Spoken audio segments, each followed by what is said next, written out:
So the Edge of Fate has been out for just over a week now, and I think it's about time that I start sharing my thoughts on it. I'm going to go over the campaign, Kepler, exotics, what I think about leveling, and finally the raid. So yeah, I wanted to start with the campaign. I think the campaign, gameplay-wise, was an absolute miss. Matter Spark, Matter Morph, and the cannon. All of these abilities sucked.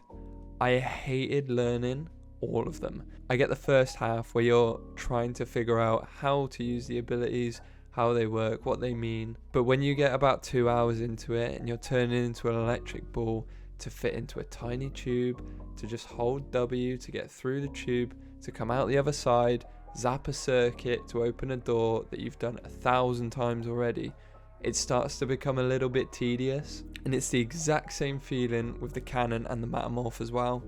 It's just tedium for the sake of tedium. Overall, I think planetary abilities are just extremely boring, and I think anybody and their mother would rather have a new subclass than have any new planetary abilities. I think the reason it's boring as well is because you're not able to use any of these abilities outside of the planet. You're literally stuck using them on Kepler and nowhere else. But the one good thing I did like about the campaign was the story and the narrative. I thought it was great. I had a really good time with the story and the dialogue and the growth of certain characters as well. Ikora being one of them. Finding out what she was like before she became a Guardian. I thought that was really cool, and how her and Lodi interacted outside of this universe. I thought it was really cool. And one thing I didn't expect was Lodi to become one of my favourite characters. I thought he was fleshed out super well.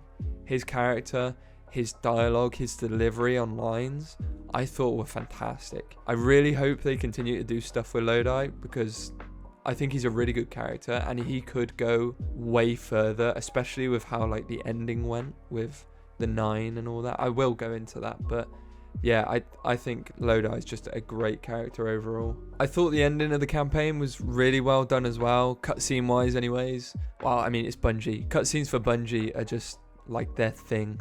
They always deliver when it comes to cutscenes. So yeah, I'm not surprised that went really well. However, I do have one gripe with the ending, and that's the final boss.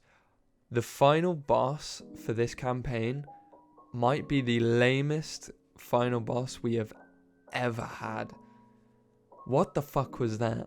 All it is, for the people who haven't seen it, and spoilers ahead, just in case you haven't played it and you want to play it, it's the Archon. Now, the Archon is a cool character. I think he has really cool dialogue. His VA did really well. However, he's just a fallen captain. He's a fallen captain, and all he has is strand abilities. It's just so lame and so boring. And this is the one gripe I had with the entire campaign as well. All the bosses just seemed super boring. It was just enlarged Shanks, or a spider tank, or a captain, or a minotaur. Like, it's the same shit we see all the time, and it got so boring. I just kept zoning out, and it's already late at night as well. I'm playing this late into the night, and I'm falling asleep in my chair. I don't know. I just, personally, for me, I think the bosses were really lazy. And yeah, I don't think it's going to be one that I'm going to enjoy replaying like I did like the Final Shape. I also want to mention something else. What the fuck are these NPC text boxes that come up? It's super annoying when you have to interact with an NPC. You want to learn lore in this, like you want to know about these characters. Why is it when I interact with Ikora or Lodi, all of these planetary characters, when you interact with them and they pop up with a text box, who wants to sit there and read that? Like, maybe I'm being lazy, but I just don't have the effort nor the time really to just sit there and read all of this text that's just shoved in front of my face. It feels like I'm genuinely playing a mobile game when I open those text boxes, because I just find myself skipping it all. And then I feel like I'm missing a massive chunk of lore, and it's not an exciting way to deliver lore in the first place. I leave all of that stuff and reading lore to Bife. Bife can explain it to me later. We have an entire lore tab. Throw it in there. Why are we throwing it in our faces for us to read instead of just delivering lines? I get there was the voice actor strike and all of that, and I don't know if that's still going on. I'm guessing it is because we didn't have Ikora's voice actor during this. We had Sabathoons replacing Ikora, which, by the way, incredibly jarring throughout. I didn't like that at all. I get the strike and everything, but something about Ikora's voice just didn't feel right the entire story. But yeah, as I was saying, I don't want text boxes thrown in my face so I have to read them. I just don't feel inclined to read all of that. I don't know whether, like, again, I don't know if that's just me being lazy. I don't know, but I feel like a lot of people just aren't reading that and are not interested in that either. But yeah, that's the campaign over with. I'm gonna move on to Kepler now, just as an overall destination. Fuck me, I don't like this destination one bit. I think it's confusing. I think it's drawn out. I think it's just, it feels like a worse version of Tangled Shore. The amount of times I've got lost during this, whether that's me doing like side missions, whatever, I am always so lost on this planet, and I find it so boring to traverse through it. It's just not very fun. I don't know if that's just me. It might just be me, but I genuinely just didn't care for it at all. I also want to quickly go over that mythic difficulty. I know there's been a little bit of mixed controversy on it and how people feel about it. I'll just lay out my opinions. Again, all of this is my opinion. Don't take it personally. It's not that deep. It's literally just how I feel about the game. But mythic difficulty, the enemies are far too spongy. And I'm not talking about the little enemies. The little enemies are fine. That doesn't matter. I'm speaking about the bosses in particular. There is a mission or like an area you have to go to where you have to defeat a captain, another captain, a spider tank. And my god, they have so much health, and you only have like 5 minutes to defeat these things. 5 minutes sounds like a lot, but when you're actually doing it, it takes so long that when we did it in a fire team of 3, we only just managed to do it. Like, I think we had 5 seconds left. That's it. It is incredibly jarring going through these mythic missions as well. You get through to a boss, you get the boss extremely low, and then you get one shot, and then you wipe. Again, it's so tedious having to go through these mythic missions to get all the way to the boss, to get all the way to the end of its health, and then he shoots like a fucking void blast at you, and it one-shots you to the point where you have to sit so far back, you have to shoot him through a tiny crevice to actually ping him with damage. It feels so like unbalanced. I don't know whether they're just too strong or we're just too weak. I don't know. But yeah, that's where I stand on like mythic difficulty, Kepler, and the whole campaign. I am going to move on to exotics now, very briefly. I think the 2 exotics that are in the game at the moment, the hand cannon and the scout rifle, I think they're both really good. Hand cannon being extremely versatile, having a slow stasis shot and then a jolting arc shot as well, and being able to switch between them whenever you want. I think it's great. I think it makes it really fun, and like it's really refreshing gameplay as well, having to switch between. I think it's cool. And the scout as well. For those of you that don't know, the scout was actually bugged, and it was doing triple the intended damage when it was paired with the barrier scout mod from the artifact. So it was dealing incredible damage, pretty much used above like every heavy weapon in the game. This thing was absolutely broken. I know they nerfed it yesterday. I haven't looked into the patch notes on how they've nerfed it, but my friend texted me saying that it has been nerfed into the ground. So I guess I'm just going to have to try it for myself and see how it goes. But I have a feeling they absolutely cooked it, which obviously they would have. But yeah, overall, from what I've played with them, they've been really good. They're just really enjoyable exotics. I obviously haven't got the raid exotic yet, the rocket launcher.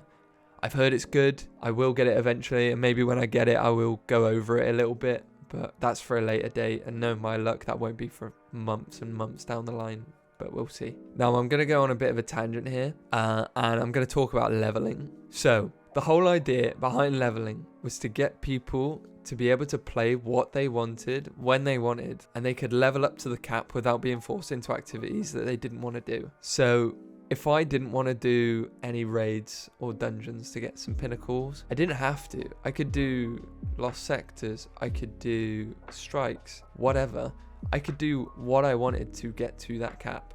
Obviously, there's going to be some activities that outweigh other activities when it comes to like farming good gear and farming gear fast. Now, most of you are going to be aware about the Encore farm.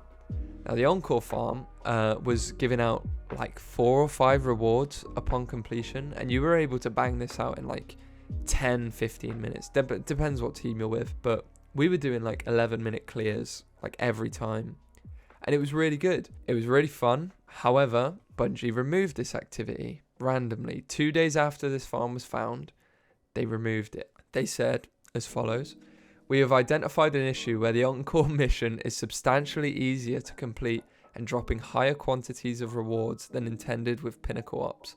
As such, we have disabled the Encore mission within Pinnacle Ops and the grappler modifier within the portal. These will be re-enabled at a future date." So, this is bad for a couple reasons. Reason 1, they decided to remove this activity 2 days after it was found. So many people had already been farming this for 2 days straight. Some people hadn't even slept. They were just farming this over and over and over again so they could get that higher power, so they could unlock higher difficulties to get higher tiered gear. So the way it works is a lot of people are going to be like, oh, well, it's not that advantageous because the raid is capped at 100. You can't go above 100. So everyone's going to be at the same level. Not true. The people that had been farming this Encore activity to get up to like 350 to 400 power, they are unlocking higher difficulty activities, meaning they're going to be getting higher tiered armor, which is in turn going to give them bonus stats, and they're going to go in with much higher stats than everybody else. So these people have got a major advantage for the raid that is like 48 hours away. This raid is literally just around the corner, or was just around the corner. Now these people have a massive upper hand when it comes to their gear level and just their stats, and this has left the people who didn't have a chance to farm this, because there are people that didn't have a chance to farm this as much as they would have liked. People were still doing the campaign at this point. The campaign's like 8 hours long. People want to get that done, and then they can worry about power leveling. But for the people that were unable to do the farm, were at an extreme disadvantage when it came to anything else, because everyone's at like 200 power now. All these people that didn't get to farm it are between like 200 and 250 power, whereas these people who were farming it all the time are at 350, 400. It was a massive misstep for Bungie, and I think it was such a bad decision to do. But later on they did re-enable it, just with way less rewards, and it just made it way less worth it. Now I'm going to talk about the raid really quickly. I will specify, I didn't do contest. I didn't do contest because I knew I wasn't going to be able to do it, and I didn't have a team to do it with. But even if I did do contest, there was absolutely no chance I would have cleared it, because I was just way unprepared for it. There was no chance I was going to be able to do that. However, I did watch people do it for many hours, and it looked good. It looked really fun. Mechanically, it wasn't majorly challenging. I think people figured out mechanics for all the bosses really quickly. It was just the execution that it came down to. And I've seen a lot of mixed opinions on how that contest went. Some people loved the DPS checks being on every boss encounter, and some people absolutely hated it. I don't have a leg to stand on really when it comes to all of this, because I didn't do contest. I don't tend to do contest either. I've only ever done one contest raid, and that's Ron, and like thousands and thousands of people cleared Ron, so I've never really done a proper contest raid. I will admit though, I wasn't a big fan of how much loadout swapping was required for this raid race. It also makes me think, like, who tested the contest raid at Bungie? How did they get themselves to clear it?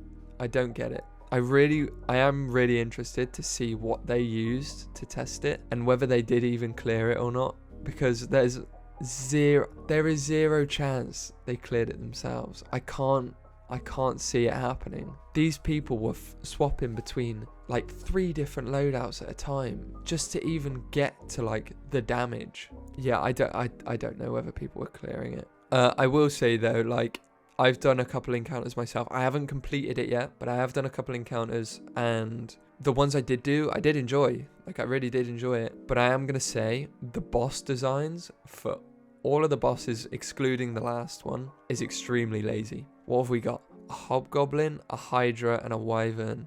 Like, what? I just think it's extremely lazy. The mechanics are really fun, don't get me wrong. I think the mechanics are cool, but the boss design is just so lame and so boring. Like, come on, man. We can do better than that. But that's just my opinion. I'm sure there's loads of people that do like it. I don't know. I think the raid overall is great. I really do.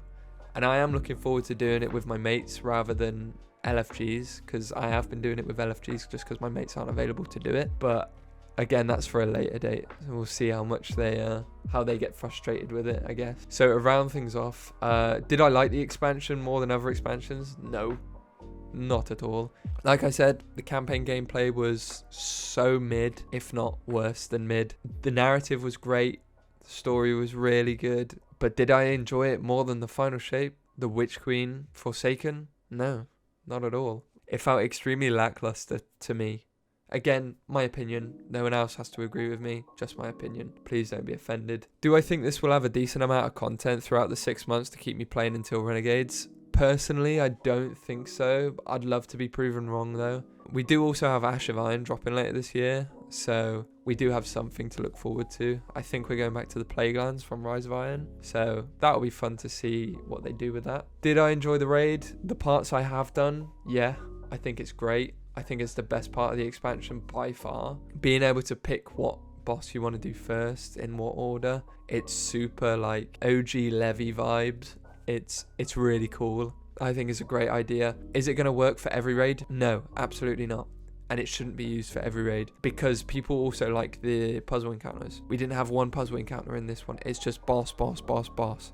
That's all it is. Whereas in Salvation's Edge, we had Verity. And Verity was a phenomenal encounter. It's actually probably my favorite encounter out of every raid we've ever had. So yeah, that's how I feel about it. If I was going to rate this expansion 1 to 10, I'd probably give it like a 5 or a 6. It just wasn't all that for me. I can't lie. There's a couple of things I did like. There's a couple of things I didn't like.